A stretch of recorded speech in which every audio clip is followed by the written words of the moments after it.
I had a late meeting in town last night, and, for a lot of reasons, I didn't want to go home, so I decided to have dinner at Cuchi Cuchi. For those of you that haven't been to Cuchi, it's a fabulous kind of tapas/small plates place here in Cambridge. The food and the cocktails are really excellent. The special vibe, though, is that the servers and bartenders all dress incredibly glamorously, if two adverbs in a row are allowed. The women wear period dresses from the 20s, 30s and 40s. Sometimes low cut in the front. Sometimes low cut in the back. Sometimes with a lot of thigh and garters showing. Sometimes very demure and cotillion. There is even a fortune teller, if you need your palm or cards read. It's great people watching the people that come to watch the servers. A voyeur's dream. The customer base is pretty broad and diverse, an old guy doesn't feel too out of place. A lot of young gay boys and lesbians, a fair amount of middle-aged folks too.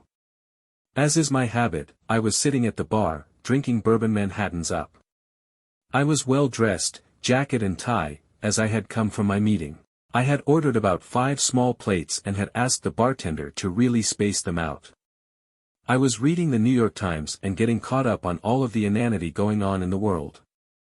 It was pretty crowded, and at some point the 3 guys sitting next to me, on my right, get up to leave. They are immediately replaced by 3, somewhat inebriated women. I am a guy, so I immediately check them out, not in a creepy way, I don't think, but out of the corner of my eye at first and then taking advantage of having to turn the page of the newspaper and refolding it to kind of look them over. The one next to me is closest to my age, I guessed late 40s, but she turned out to be early 50s. She is well dressed, business attire, with a pencil skirt, slit on the left side. She is wearing a white blouse, not too sheer, but suggestive enough and unbuttoned enough to show her camisole. Her drinking mates are 20-somethings, they get carted by the bartender. The woman farthest from me is dressed in torn jeans, which I know can be quite expensive, so no judgment there, and a t-shirt with a big scoop neck. The t-shirt keeps falling off of her shoulder. The woman in the middle is gorgeous, wearing a tailored man's suit, really sharply tailored, and some fabulous Oxford wingtip shoes. She has a short man's haircut, almost a 50s-style pompadour. Think James Dean, but a little more of the high and tight look. There wasn't anybody in the bar who couldn't take their eyes off of her, including me. In this kind of situation, I am normally very introverted. I would sit there all night long and never say a word to them. I usually have a pretty good relationship with my bartenders, so sometimes they help me to break the ice, but my regular bartender wasn't working last night, so no help there. Nevertheless, the way my life has been going lately, just sitting next to 3 women is the highlight of, well, a longer time than I would care to admit. Fortunately, the woman sitting next to me, let's call her by an initial, P. Note, not her real initial, is extremely extroverted and quickly takes control of me, the women she is with, the bartender, and everyone within a 30-foot radius. I find out that P is 53, just 5 years younger than I am. She works at one of the big insurance agencies, I won't say which one, as a claims adjuster. She's the one that decides how much money you get in response for your insured impaired asset. The 2 women she is with are her daughter K, T-shirt jeans, and D, fabulous suit. D is K's roommate. It is K's birthday and the 3 of them had dinner close to home, Braintree, not their real town, and then decided to take the train to Cambridge, to Cuchi, to see D's friend who is a server here. They've already had a bunch of drinks before they got here, but they are going to have more. It took them a half an hour to get here on the train, so P needs to have another drink. I get all of this in about 60 seconds of a non-stop stream of consciousness monologue. I start to get drawn in, despite myself. In response to about 100 questions, I gradually reveal that my name is T, real initial, that I live in Cambridge, I am drinking a bourbon Manhattan, she wants a taste, then makes a face when I comply, that I drink Manhattans because it is an old man's drink and I am an old man, no way, she says you're not that old. Then she proceeds to guess that I am 68, which bums me out a little, but I tell her, wow. You're good. I then guess she is 48, which kind of bums her out a little, but at least I am on the right side of the problem.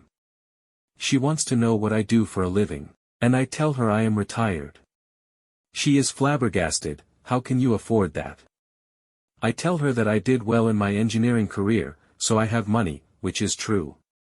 She slips her arm through mine and cheers, yes. Just what I want. A man with money. I admit to being married, which doesn't seem to bother her, as she is also married. From my point of view, this is all going extremely well. The ladies all order their cocktails, and DS friends come to visit, so we are pretty much surrounded by attractive young women. P confides that she invited her husband to come along.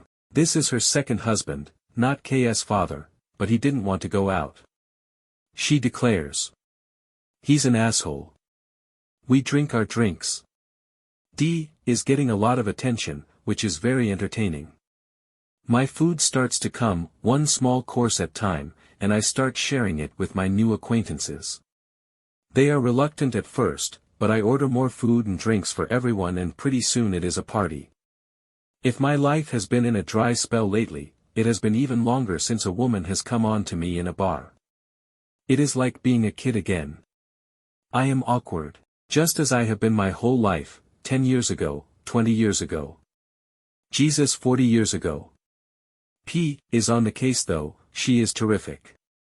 She is flipping her hair, and laughing, and touching her tongue to her lips, and leaning in close to confide secrets, e.g., I'm worried that K is cheating with D. Squeezing my leg. I'm very careful not to touch her. I don't want any trouble with misinterpreting her behavior.